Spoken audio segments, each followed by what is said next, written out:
So I'm Anita. Anita Helm is can I call him? I was going to call him his first name. Sorry. Coach Tyner just said, I'm going to try to give you a little overview about my background really quickly. It's a double nickels because both of us are 55.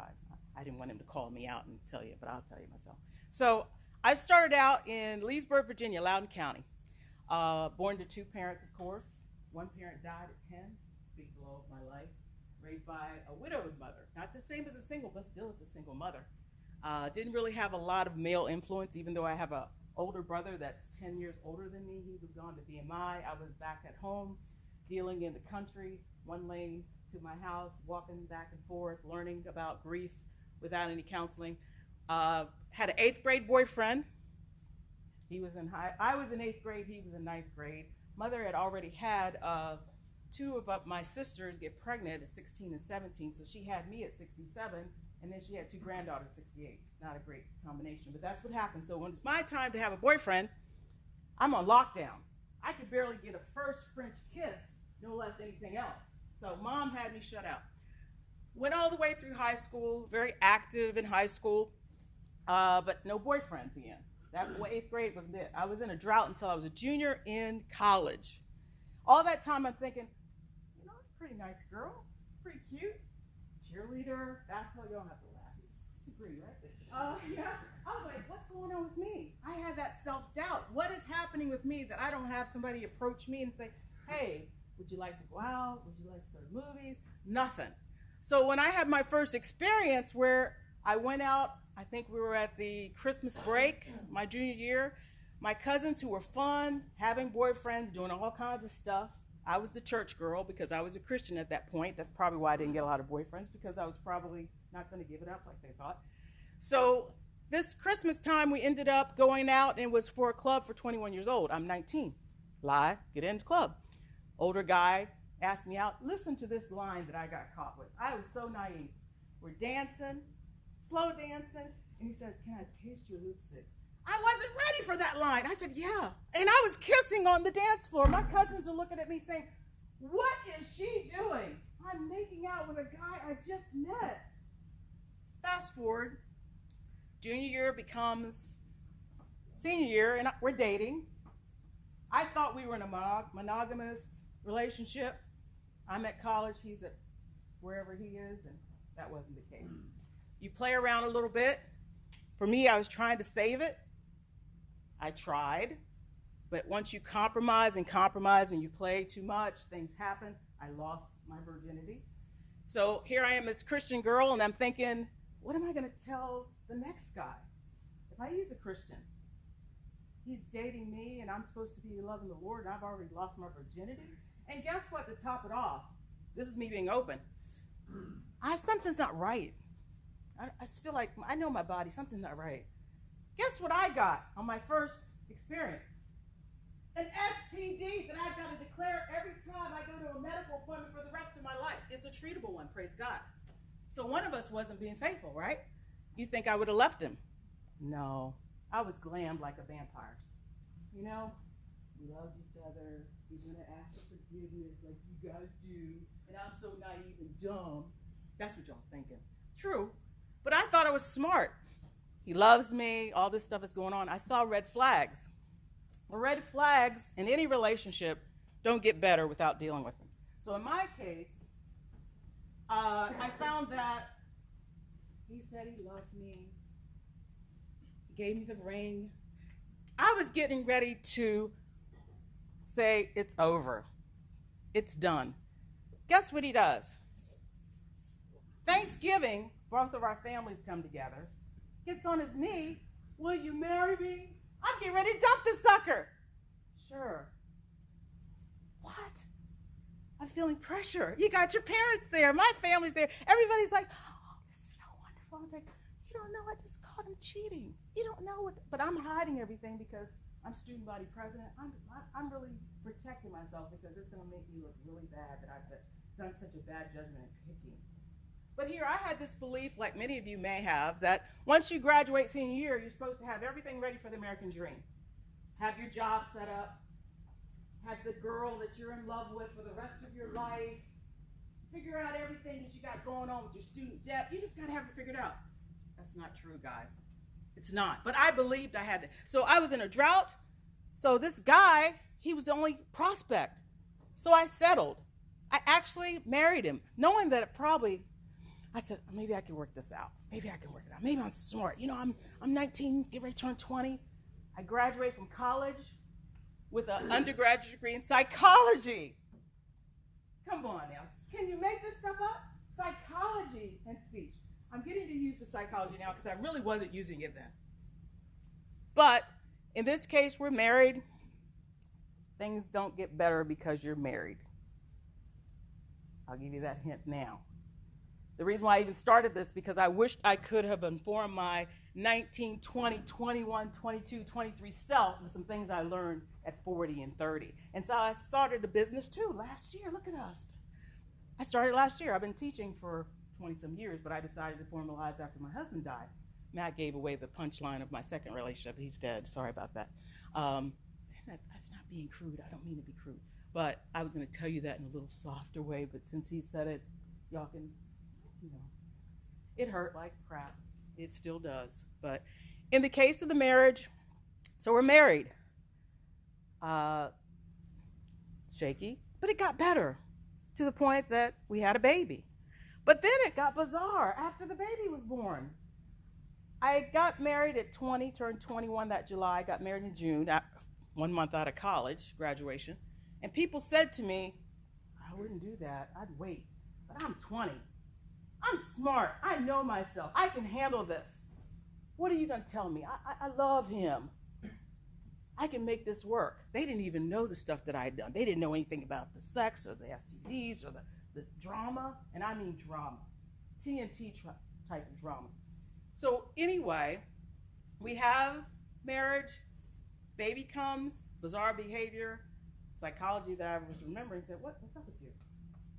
He admits he's started crack cocaine. That's hard. What you learn in psychology is that there's a few of them that's really tough to kick, and he wasn't wanting to kick me. And 7 rehabs later, bank accounts empty, credit reports shot, distrust. Who wants to go to bed with somebody if you're not even sure if they're, you don't want to catch something else. So I got smarter and said, Anita, you can do better than this. With a baby in tow, $3 in my checking account, I went home to Loudoun County, back to my mother, who is 93 years old, praise the Lord. So went back to her, tried to work it out, all that kind of stuff. It didn't work out. I did the divorce. I was about late 20s when the divorce finally on paper got signed off by the judge decree. But then, in the midst of that chaos, I met this new preacher at my mom's church. Nice guy. I was not looking for a guy. I needed to regroup and figure out what's going on with Anita. So we became friends. I was his, what he called an armor bearer. In the Baptist church, an armor bearer is somebody that helps the pastor out. In this case, I was helping him not. He had a temper. And he was mellowed out by that point, but he wanted to really fire some deacons. And I said, he showed me the letter that he was going to read over the pulpit. And I said, Reverend Helm, I don't think I'd say it like that. I tone it down. And he wanted to fire my mother as a treasurer. They didn't have a good relationship in the first part of our marriage. Anyway, but the long story short of it is we were friends until it changed. And guess what? Guess what the burning question was from my husband, who was my friend, changed over. I'm on the pulpit doing something with books. And he says, Anita, can you cook? I was like, what? And I said, he likey. I realized what was going on then. But we were friends. We got married. Didn't invite anybody, eloped. Had the witnesses. We went to Missouri and got married. And like Coach Tyner said, he had an illness. He had a stroke first. And then he had 3 different illnesses that were chronic enough to kill him. Chronic to terminal. And that's a lot. I mean, in that time, I was probably only, when he got the stroke, in my 40s. So we went through a lot. But I tell you all that to say that I'm full circle with the death. I was single back then at 19 and 20 years old, but now I find myself a widow and single.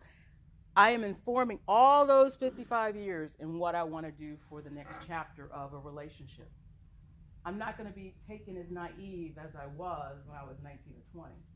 Not because I was not smart, because all of you are smart, but the things that I didn't know and invest in myself to get to know sabotaged a lot of years, gave me a lot of pain and suffering that I had to get over. I had to work through. And praise God that I had the opportunity to have faith in God, because for a while when you're on the wrong path, you don't really want to talk to God because you think, man, I've screwed up. I knew better than this. And God said, I knew. Come on back. Come on back. But here's the thing. I want to tell you some myths about relationships, because we're going to talk about a lot of them. I got to look at my clock.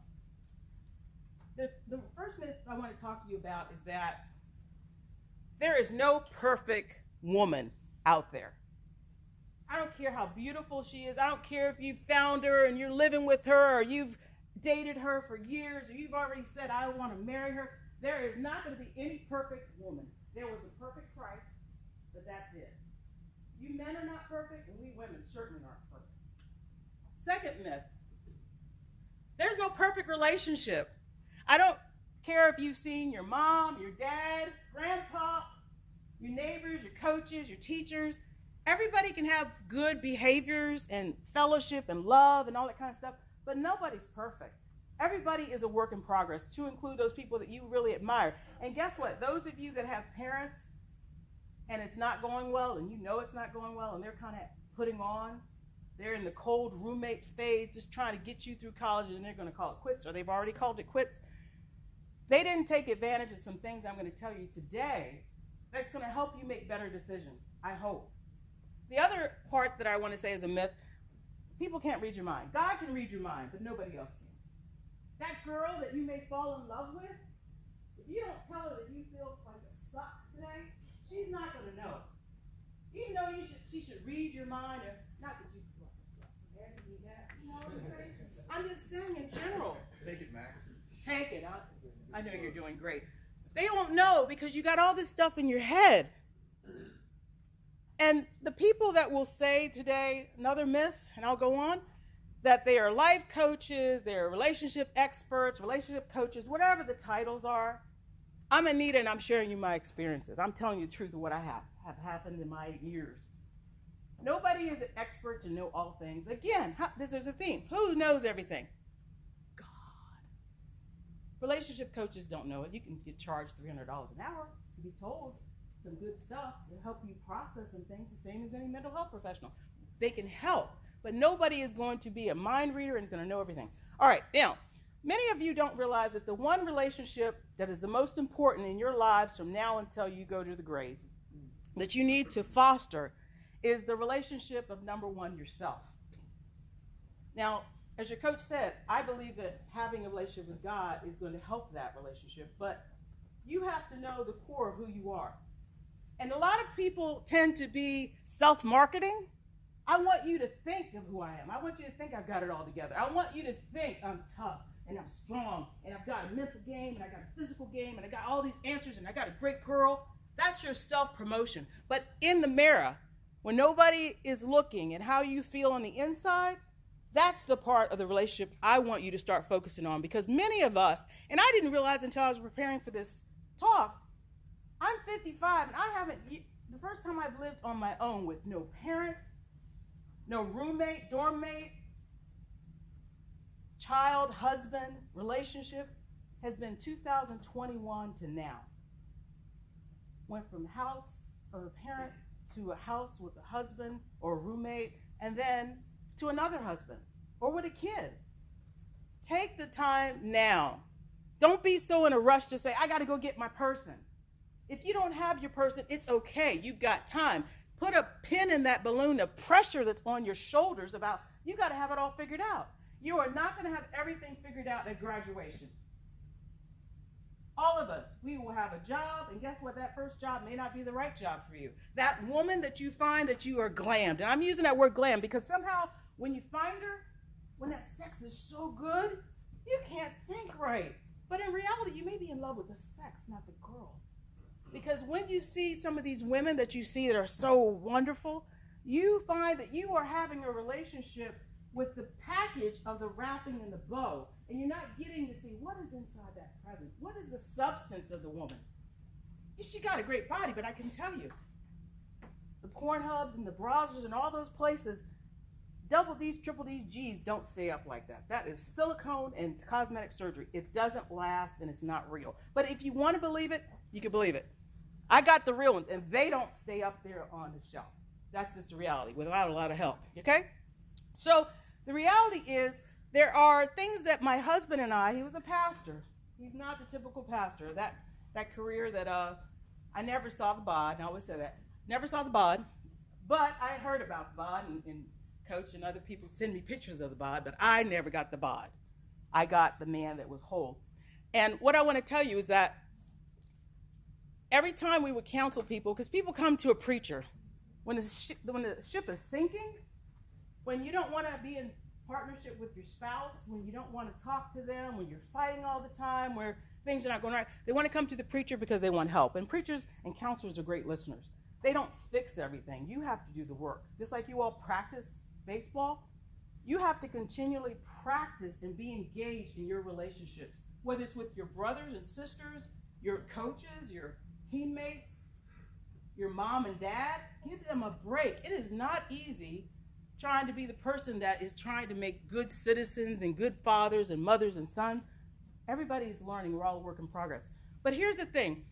5 pillars is what we learned when we started to see everybody coming to us having problems. And I'm going to use a visual of a house. Imagine that first relationship with yourself is the foundation. But the support beams I'm going to call pillars, and there are 5 of them. I'm going to talk about them really quickly because of time. The first one is communications, and I'm going to ask you to just wait because I'm going to tell you that's the first, but I'm going to talk about it last because everything else of the 4 pillars are going to have to do with that communication. So the second pillar is cultural upbringing. How you were raised, whether you were raised by a single parent, 2 parents, divorced parents, grandparents, adopted parents, whoever raised you took that investment of time to pour into you. How you were raised affects everything about you, whether you want it to or not. Whether you want to say, I will never be like my father, I'll never cuss out I'll never hurt my mom, I'll never put my hands on her, I'll never do the stuff I saw him do. I just will never. That repels you, so that informs you. Or you see somebody has a wonderful relationship. I like the way they talk together. I like the way that they're always together. They seem like they're really cool. Cultural upbringing. I'm black. If I marry a man that's from India, his culture is going to inform our relationship. My culture is going to inform his. If one is a Christian, one is a Hindu, one is a Muslim, all those cultural backgrounds, how are you going to raise the kids? Do you believe in discipline where I can beat their, or no, we're going to do time out, we're going to do everything Dr. Spock. How do you believe about money? How do you believe about all the things in your family? But guess what? You're going to start judging your accomplishments and looking for self-validation from what you learned from your family and all of your culture. When you get that house, oh, I'm going to show mom. I got a 2-bedroom, 4-bedroom, 2-car garage, because I want to show them I'm doing good. They did good. You want to have them be proud of you, mom or dad or grandparents. And that's part of your cultural upbringing. And when people don't discuss that and they fall into stuff and they don't know how to communicate, which we're going to talk about, that's the first pillar is communication. Second pillar is cultural upbringing. The third pillar is faith. Some people have a faith, which is a relationship. Other people have a religion, which is legalistic. You shall not. And if you don't know what's going on when your girl doesn't want to have sex because she believes that it's against the principles that she believes in, you don't get it. But you have to talk through those things. Does one believe in afterlife? Does one believe in heaven, hell? You believe in scripture? You believe in giving to God? Do you even believe there's a God? But yet you're going to come before in that beautiful tuxedo of yours, and she's going to look great in her gown. You're going to say, do vows before God. If you don't even know who God is, what is a vow to him? You know that it sounds good. Everybody does it. But if you don't have a faith, what does that mean? So faith is important as a third pillar. The fourth pillar is finances. And people assume that you're going to break up because of money. Do not get married.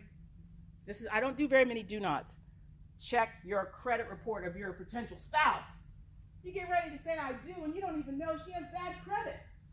You don't even know if she likes to save. Does she even understand about money?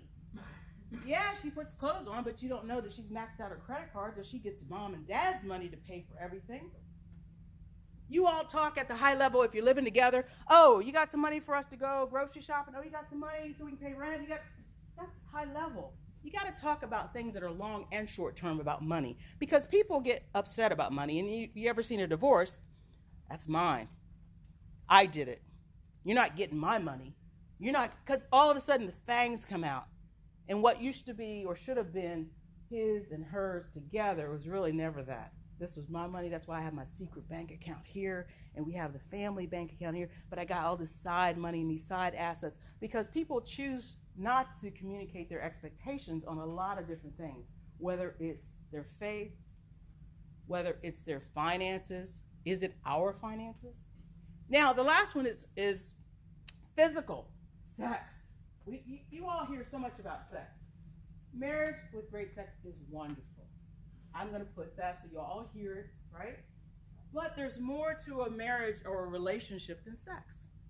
Because really, the reality is you can have the explanation point without having a partner.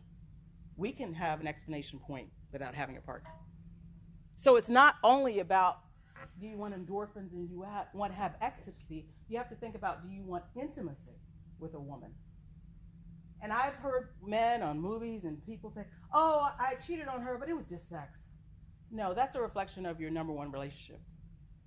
Your integrity, your character, who you are, that you're willing to just jump into bed and have legs between you just because that's what you can do. There's a lot of things you can do, but is it right to do? And I'm not talking religion, but religion is a factor, faith is a factor. Who are you? If you don't care about the person you're with, and if that young woman doesn't care enough and all she can do is have sex, you don't want to be a part of that. You can. Like I said, you're big and bad to do anything you want. But building body count, you're actually building it on yourself. And that person that is going to look in the mirror is going to one day say, that's not who I want to be. And some of you have the integrity now to say, I want better for myself than to do that. And other people say, oh man, I can't believe you haven't had 70. You are not at the count this. Don't listen to them. They're still growing. And I'm not insulting you, but they are still growing. I'm going to give you another visual. This visual is about a boxing match. Imagine a boxer having a corner. And the corner has a cut man, a manager, a person to give them water, make them refreshed. In your relationship, in relationships you will have, you may be in the first or second round of your lives here in your 20s. And they're asking you, or you're asking yourself to make decisions for the 15th round, and you don't really know life. That's your opponent at this point.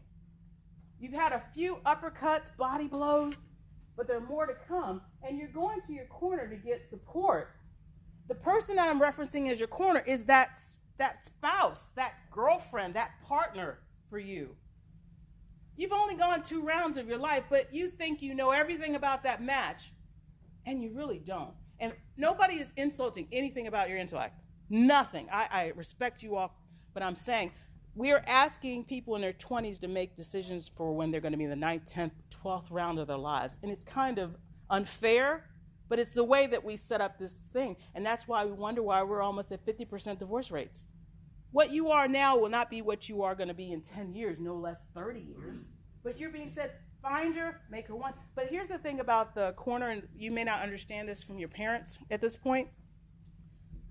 A lot of men and women go to their houses and they can't stand to open the door because they have fought with the world, the American dream, the job, the expectations, and they want to come home to a supportive corner. When they walk into the door, that spouse on the other side, they're bobbing and weaving because they're pissed off, they don't really like you, that you've disappointed them, they had expectations of how their life's going to be, you're not measuring up, the kids are getting on the nerves, all this stuff is going on. Where do you rest? You're fighting the world, you're fighting inside the house, and then it's like, I don't know where to go. Now we're going to talk about communication, because I'm being sensitive to time and I want to give you all time. Body language, like you guys, arms folded, I'm watching all of this, is a communication. You need to learn about your ladies' communication. And we work in patterns. I'll give you an example. I have an expression I say to people when I say goodnight on text. Night, night. The time, I'll say night, night, night, night. If I say good night, I'm pissed. But you don't know I'm pissed.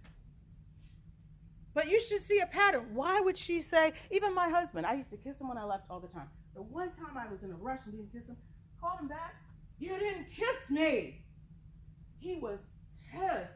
I came back, kissed his head, his side, his forehead. I said, I'm sorry. I never thought of it. It wasn't anything that I meant. But he was watching patterns.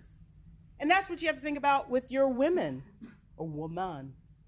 What they say out of their mouth, what they don't say out of their mouth, their language, you can see things.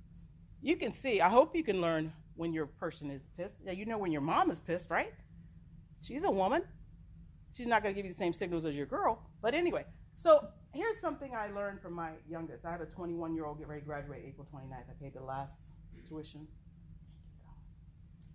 She said, I'm going to tell you about reflective listening. And reflective listening is me having a conversation. What's your name? Louise. I'm your girlfriend right now. Or I'm your live-in girlfriend. Hi, Louise. I want to tell my mom that I'm not living at the dorm because she's paying the dorm fee. And I feel bad that I'm lying to her. And I'm just scared. Now, stop. Louise could come back. I can't believe you're going to do that. You're going to mess everything up. That's not the response. You have to recognize in reflective listening. Listen to her. Don't cut her off. Appreciate that she's being honest with you to tell you that she's scared. She's afraid that something in her fiber is uncomfortable with lying. Let her know you heard her.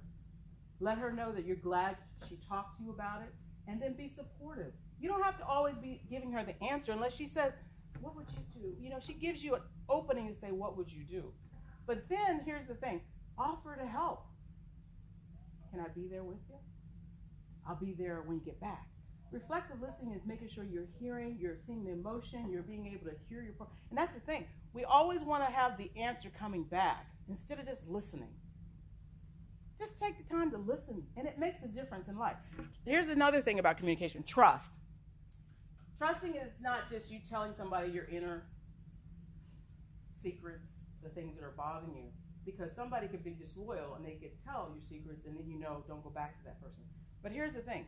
If at this age you are at the point where you don't have one or two people in your life that you trust, that you can open up to that real person who you are, I'm going to recommend seriously that you go and get some kind of support, counseling, coaching, because at this stage in your 20s, if your walls are so high that you don't feel that you can open up to anybody to tell them what's going on in your head, it's only going to get more problematic and challenging. And the reason why you're starting to see, and I'm not trying to scare you all, more suicides is because people are trying to do that self-marketing and they can't keep up with it.